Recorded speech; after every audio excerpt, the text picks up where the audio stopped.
Hey everyone, have you ever thought about those everyday things that kind of make you go, huh, is there something more to this? Totally. Like when you bite your tongue and wonder if it's actually because you didn't get enough sleep. Exactly. It's those weird little health things we all experience. And today we're tackling one that's, well, a bit more crimson. Let me guess, nosebleeds. You got it.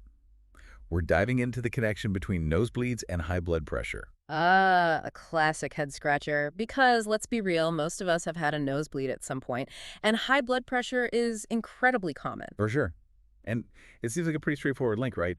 More pressure, more likely things are going to spring a leak. It's definitely a logical connection to make. And to unpack that, we're looking at a great article from the MT Spot, medically reviewed, of course, so we know it's legit. Always a plus. So, what does the article say about this nosebleed and blood pressure link? Is it as simple as cause and effect? Well, that's where it gets interesting. The article dives into some research and points out that while high blood pressure can certainly put more stress on those delicate blood vessels in your nose, Right, those things are tiny. exactly, it's not a guaranteed recipe for a nosebleed every time. Think of it more like wear and tear on your car. Mm. Driving on a bumpy road every now and then probably won't wreck it, but consistent rough terrain can definitely take its toll over time. Okay, I like that analogy. So, high blood pressure might not directly cause a nosebleed, but it can make you more susceptible. Kind of like setting the stage for one, maybe. You got it. And the article mentions this fascinating Korean study. They looked at over 35,000 people, by the way, and found that individuals with hypertension actually had a 47% higher risk of severe nosebleeds. Wow, 47%. Okay, that's significant. But what makes those nosebleeds more severe in people with high blood pressure? Now, that is the million-dollar question. And according to the article, one possible answer is how high blood pressure can actually affect your blood's ability to clot. Wait, really? So if it takes longer for my blood to clot, does that mean a nosebleed with high blood pressure could be like a way bigger deal than just a little drip? You hit the nail on the head. And that's crucial because it could mean the difference between grabbing a tissue and, well, maybe needing to see a doctor. Exactly. And that's where we need to talk about hypertensive crisis. Yeah. Because when we're thinking about those blood vessels like roads, hypertensive crisis is, it's like a sudden traffic jam Oh, okay. that turns into a full-blown pileup. Okay, that sounds a little intense. It So is. what are we talking about here? What is a hypertensive crisis? It's when your blood pressure spikes dramatically. Like we're talking 180 over 120 millimeters of mercury or even higher.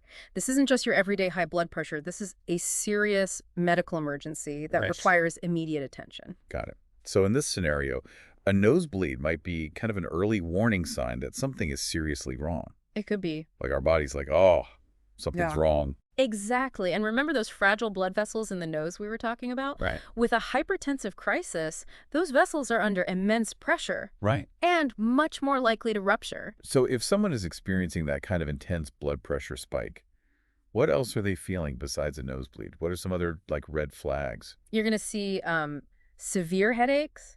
You could have dizziness, vision problems, even chest pain. Yeah. The nosebleed might be present, but it's often accompanied by this whole cascade of other really serious symptoms. Wow. Okay. Yeah, So to put it bluntly, if you or someone you know is experiencing these symptoms, it's time to call 911, right? This is not the time to mess you around. got it. A hypertensive crisis is a race against time. Yeah. Prompt medical attention is absolutely crucial. Okay, that's good to know. Yeah. I feel like everyone listening right now who gets a nosebleed sometimes is probably like, wait a minute, do I need to be worried? Yeah. Let's bring it back down to earth here for a second. Yeah. Most nosebleeds are not a hypertensive crisis, right? Right. They're just nosebleeds. Exactly. It's easy to jump to the worst case scenario, but it's important to remember that nosebleeds are incredibly common, and in the vast majority of cases, they're nothing to worry about. Right, like I remember as a kid getting nosebleeds all the time, usually just from dry winter air. Mm-hmm. Or like blowing my nose too hard. That was it. Oh, Of course. serious prayers. And the article points out that almost half of American adults have hypertension. Wow, that many. Yeah. Okay. So if every nosebleed was a sign of a crisis, we'd be in constant panic mode. That's a relief. So besides dry air, what are some of the other common culprits behind those everyday nosebleeds? Well, dry air is a big one, especially during certain times of the year. But then there are certain medications, like blood thinners, that can make you more susceptible to nosebleeds. Okay, that makes sense. And of course, we can't forget about the classic case of a nose-picking session gone wrong. We've all been there. Of course.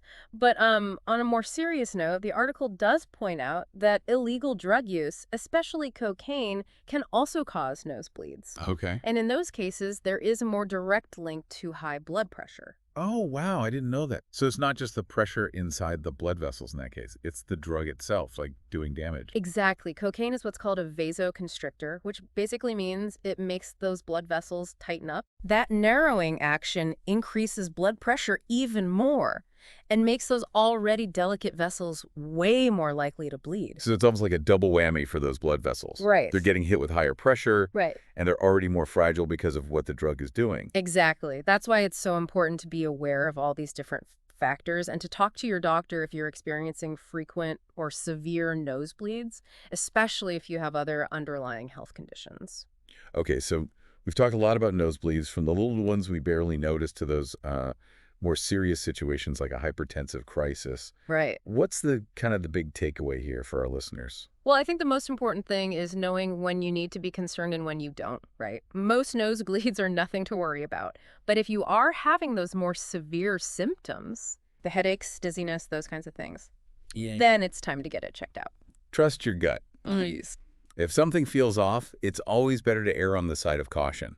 Absolutely. It sounds like just taking care of our blood pressure in general is a good idea for a lot of reasons. It really is. And, managing your blood pressure through things like diet and exercise Right. and medication, if your doctor recommends it, Right. those can make a huge difference. Yeah, and that includes those little blood vessels in our noses. Exactly. Now, I did want to circle back to something the article touched on. I thought it was really interesting. Could there be a link between, like, our mental state and nosebleeds? It's interesting, right? Yeah. Because we know stress impacts blood pressure. For sure. It's that whole fight or flight response. Right, right. So yeah, it's possible that, even if it's not a direct cause, frequent nosebleeds could be our body's way of saying, hey, slow down, pay attention to your stress levels. Wow, that's interesting, because it's not like stress is going to, make your blood pressure spike to hypertensive crisis level necessarily. Right. But it's just that over time, That wear and tear. yeah, that wear and tear adds up. Mhm. And maybe those nosebleeds are kind of a Little sign. yeah, a little warning. Hey, take care of yourself. Exactly. Right. Well, on that note, we'll leave our listeners with that very thought-provoking idea. Thank you, as always, for joining us for this deep dive into the world of nosebleeds and blood pressure. Of course. We'll catch you next time.